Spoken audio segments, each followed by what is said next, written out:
মাটি মাফিয়াদের দাপটে দাঁড়াতে পারছে না গ্রামবাসীরা। সারা রাত্রি ট্রলি ভর্তি করে মাটি মাফিয়া নিয়ে যাচ্ছে মাটি, আর যা কারণেই রাস্তায় ফাটল। গ্রামবাসীরা সংঘবদ্ধ হয়ে ট্রাক্টর আটকে বিক্ষোভ। এদিন সাত সকালে গ্রামবাসীরা মাটি মাফিয়া ও ট্রাক্টর চালকদের নিষেধ করতে গেলে চড়াও হয় গ্রামবাসীদের উপর। প্রতিবাদ জানায় সাধারণ মানুষ। দেখুন সেই ছবি।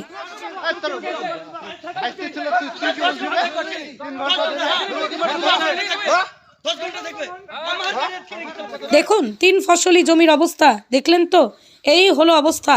সারা রাত্রি ট্রলি ভর্তি করে মাটি নিয়ে যাচ্ছে সদ্য তৈরি করা রাস্তার উপর দিয়ে।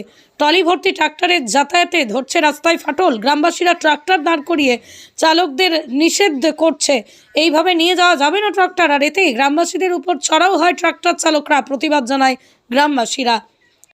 রাস্তা আজ অল্প কয়েকদিন তৈরি হয়েছে নতুন, ওইদিকে তোমার 1 সপ্তাহ মতন হলো, সে রাস্তাটাও উঠে চালিয়েছে। এটা বছর 2 মতন হলো, এই জায়গাটু সেটাও নষ্ট হয়ে গেছে। আবার যদি ওকে বন্ধ করার কথা বলেছে, মাফিয়া গালাগালি করছে।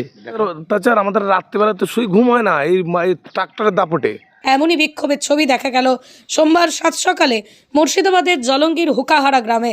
গ্রামবাসীদের অভিযোগ, প্রায় 1 মাস থেকেই লাগাতার মাঠের জমির মাটি চুরি করে, অর্থাৎ অবৈধভাবে রাতের অন্ধকারে মাটি কেটে নিয়ে যাচ্ছে। এর ফলেই রাতে ঘুমোতে মানুষকে সমস্যায় পড়তে হচ্ছে। এমনকি গ্রামের রাস্তা ভেঙেও ফেটে রাস্তার বেহাল দশা হয়ে গেছে। এছাড়াও আরও অভিযোগ, রাতের অন্ধকারে জেসিবি দিয়ে কাটছে 3 ফসলি জমির মাটি। সেই মাটি ট্রাক্টরে করে নিয়ে যাচ্ছে গমের জমির ভিতর। এই নিয়ে ক্ষোভে ফাটছে পাশের জমি আলারাও।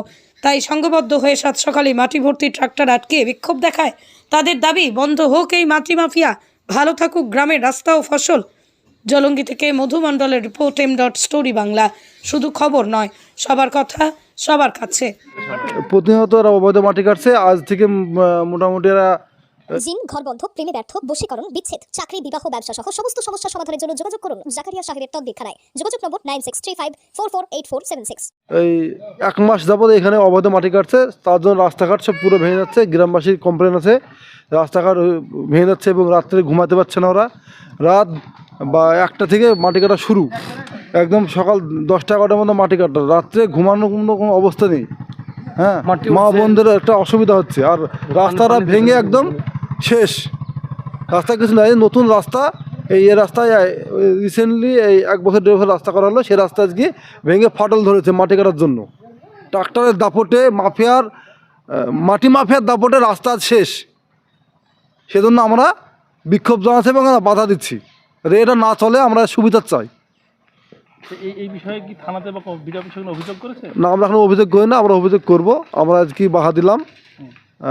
যারা ট্রাক্টরের ড্রাইভার ছিল তারা বললো, দেশের লোকাল, তারা বললো যে ভাই আমরা জানতাম না যে এরকম অসুবিধা, আমরা আসবো না মাটি কাটতে। তার মানে এইভাবেই চুরি করে মাটি কাটে প্রতিনিয়ত, তাই তো? হ্যাঁ, এইভাবে চুরি করে প্রতিনিয়ত মাটি কাটে। আপনারা তাহলে এখন কি চাইছেন? আমরা চাইছি আর সুবিধার হোক, মাটি কাটা বন্ধ হোক। ট্রাক্টর দিয়ে পঞ্চায়েত রাস্তা যেন কোনো ট্রাক্টর না চলে। গ্রামবাসীরা এইভাবে আজকে বিক্ষোভ করলেন? হ্যাঁ, গ্রামবাসী এভাবে আজকে বিক্ষোভ করছে। আপনার নাম? আমার নাম টিঙ্কু শেখ। রাত্রি থেকে শুরু হচ্ছে, রাত 2টো থেকে। আর সেই রাস্তা ভেঙে চুরে কি করলো এরা, সব রাস্তাগুলো ভেঙে। কতদিন হলো প্রতিদিন চলে এইভাবে? এভাবেই চলে, প্রতিদিন চলে। কি করেন, প্রতিবাদ করেন? আমরা প্রতিবাদ করে, আমাদের তো কাজ নাই। আমাদের প্রতিবাদ করলে শুনবে আমাদের কথা? করছি, আর কি করবো? আপনারা কি চাইছেন তাহলে এখন? বন্ধ হোক ট্রাক্টর। এইভাবে চললে আমরা রাত্রে ঘুমাতে পারছি না, বন্ধ হোক।